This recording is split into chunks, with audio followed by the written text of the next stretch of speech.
Сдруженијето на граѓани традиционално семејство од пратениците бара да не ги усвојат измените на постоечкиот закон за спречување и заштита од дискриминација. Тврдат дека вака предложените измени ќе овозможат склучување на истополови бракови, со што директно се врши упат во институцијата брак како единствена заедница помеѓу еден маж и една жена. Имено во новиот предлог закон не се опфатени 7 точки, меѓу кои и точка 6, со која нема да се смета за дискриминација уредувањето на бракот исклучиво како заедница на спротивни полови.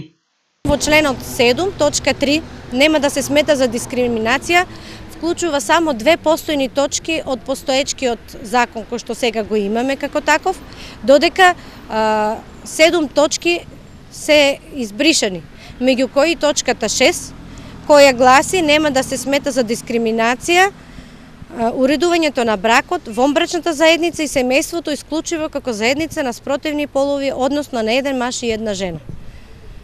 Вака предложените измени во пракса ќе овозможат склучување на еднополови бракови, односно бракови помеѓу лица од исти пол, маж со маж и жена со жена.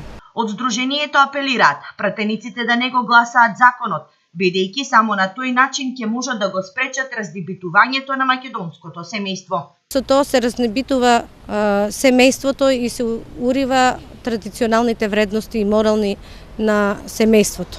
Затоа апелираме до пратениците, бидејќи тие се наш глас, да не дозволат разнебитување на семејството и уништување на институцијата брак. Дрмова објаснува дека и судот во Страсбург има донесена одлука дека според европското право истополовите бракови не се сметаат за човеково право и истополовите заедници не се сметаат како брак помеѓу маж и жена. Законот за дискриминација со кој се овозможува склучување на истополови бракови не беше изгласан во Бугарија и Хрватска.